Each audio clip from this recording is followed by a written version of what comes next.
Welcome to MAN 3623 Global Organizational Behavior and Ethics. It's one of my favorite classes to teach, so I'm really excited about working with you this semester. So, this semester may be the first time that you've taken something in a 6-week format. So, let's talk about that right away because things are completely different. The 6-week format is relentless. It's basically triple the pace of a spring or fall semester. So if you were to miss one day, it's like missing 3 days. So essentially, if you think you might miss 3 straight days sometime in the next 6 weeks where you can't be actively working in the class, it's probably better for you to drop the class this time and take it at another semester, because that would be like missing 9 straight days in the fall or spring. And that's too much for you to be successful and do your absolute best in the class. So you should be prepared to spend, what we would say normally for a 3 credit course is about 8 hours outside of class per week. So be thinking 24 hours per week outside of class, which will mean viewing some lecturettes and doing some other things in Canvas. So it's really going to be a very intense experience if you've never taken a class in a 6-week format before. So it's also really important that we stay in great alignment about what's happening during the course because the pace is so rapid. So I have put an extensive syllabus together. I don't know how many pages, more than 10. So if you want to make sure you understand fully what's going on, the syllabus is the starting place. So make sure you read that very thoroughly. I would also suggest that you read it again at least one other time, maybe a week later, because sometimes at the beginning of the class, some of the things aren't crystal clear to you.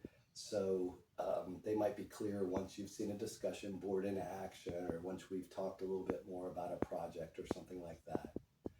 So in general for the class, you will have a number of Pearson textbook activities. I think most of you would be very familiar with those. We'll have 3 exams, and they're listed, the dates are listed there in the syllabus and will be provided in Canvas. We'll go over all of these in more detail as the course unfolds. We're going to have a project where you all are going to go into a company, either virtually or in person, and those will be the primary assignments that you will complete. And of course, we will have a number of classroom activities, of course virtual, but classroom activities every single week. And remember, each week is about 3 weeks worth of work. So we also have some lecturettes in there that are offered not only by me, most of them are by me, but colleagues in the management department, including our department chair, Dr. Jenny Manigold, has done a few, and another colleague, Dr. Brian Schaefer, has done some lecturettes. So you won't get tired of hearing my voice every single time, because you'll hear a variety of voices. So the main way to make sure that you're completely in alignment with what's going on in the class, if you have any questions at all, in Canvas, there's a questions board.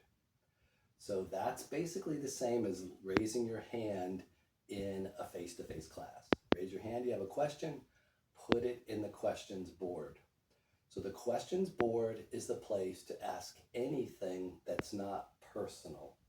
If you have something personal, such as I'm sick, then that would be something that you would email to me, but anything else should go in the questions board. And the main reason for that is because if you have that question, there's a good chance other people have the same question, so everyone can benefit from the answer. If you email me something that should have gone to the questions board, I'll encourage you to put it on the questions board instead, so that, again, everyone can benefit from the question. We'll have some discussion boards also that will be an important part of the class. One point to keep in mind for every single thing you do is anything that I grade, I can only grade your demonstration of course concepts. So in a class like organizational behavior, this is a topic you're familiar with if you're a human being. This is not taking differential equations where you've never seen it before in your life. You've seen communication, you've seen leadership, you've seen being part of a group. So you have history, you have experience with all of these things. And I'm going to encourage you to use that experience and bring that experience to the classroom. But you have to bring it in the terms of the course concepts. So anytime you share your experience, you need to explain it in terms of the steps of a model, or in terms of a theory, or in terms of a concept.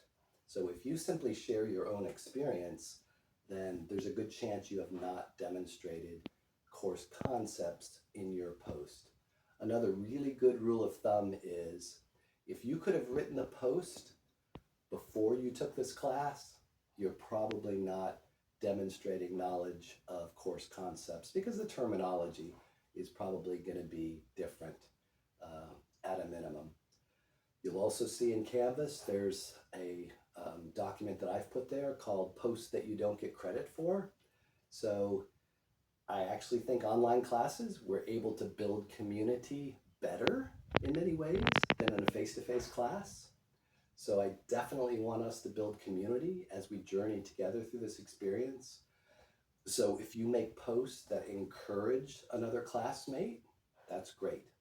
You don't get credit for that toward demonstrating knowledge of course concepts.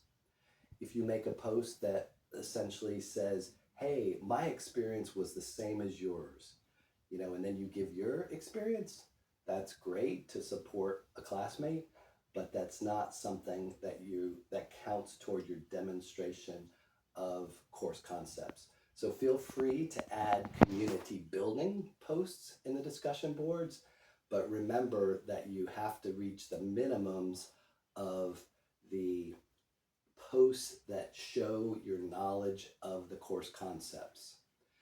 Now, the course discussion boards are set up to start at least a week ahead of time. So the first week will start on a Monday and finish on a Saturday. So they generally finish Saturdays at midnight.